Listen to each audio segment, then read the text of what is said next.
What happens when George Orwell scrolls through TikTok for the first time?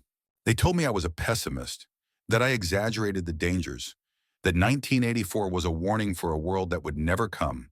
But here I am in the year 2025, watching young people point at floating words on screens, dancing to invisible trends, revealing everything voluntarily. And I must ask, is this freedom or a beautifully disguised form of control? I spent much of my life warning against a future where you would be watched, tracked, punished, where cameras would hang from walls and microphones would listen through vents, where truth would be rewritten daily and history would be shaped by the needs of power.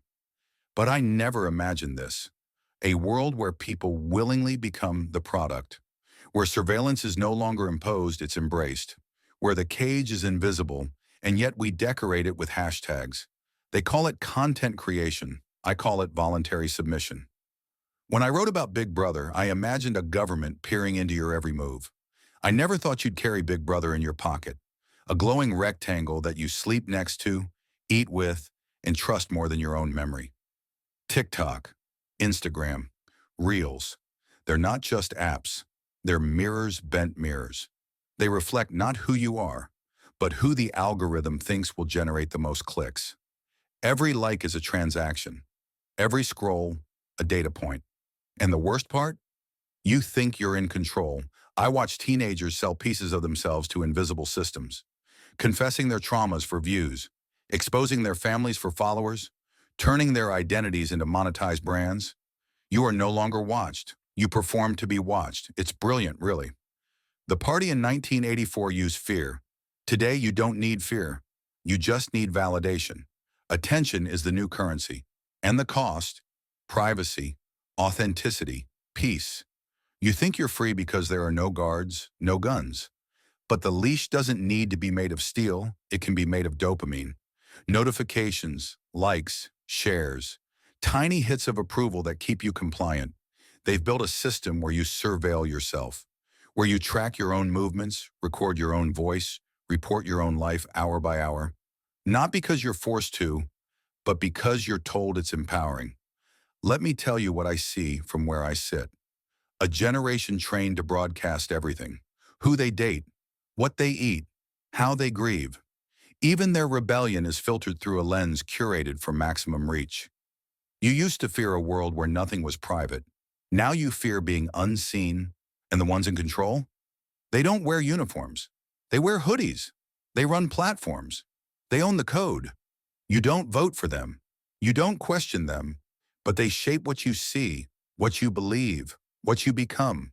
When truth is dictated by virality, when memory is overwritten by trends, when outrage is manufactured every 10 seconds, how do you resist? You can't protest an algorithm. You can't argue with a recommendation feed. You can't overthrow a system that no one admits exists. People used to burn books. Now books burn in silence, buried under dance trends and mukbangs. The ministry of truth has gone digital. It doesn't erase facts. It floods them, buries them under 1,000 distractions. That's the genius. Control doesn't always look like oppression. Sometimes it looks like a For You page. And so I sit here, watching this world unfold, wondering how we got here so fast. You think you're different from the citizens of 1984 because you can speak. But if everyone's speaking and no one's listening, does speech still mean anything? You think surveillance was about control. It was never just that. It was about shaping your reality. Not just watching your life, but rewriting it as you live it. You are no longer the subject. You are the spectacle. You are the product, the content, the entertainment. And the terrifying part? You volunteered. In a world where we hand over our voices for validation, where freedom looks a lot like a filter and rebellion fits inside a 60-second video, what would Orwell say? Maybe this: the future isn't watching you. You're watching it on loop. We need your support to keep telling stories like this. If this video spoke to you, please subscribe, give it a like, and share it with someone who might feel the same. Every bit of support helps us grow and reach more people, and we're truly grateful to have you here. See you in the next one.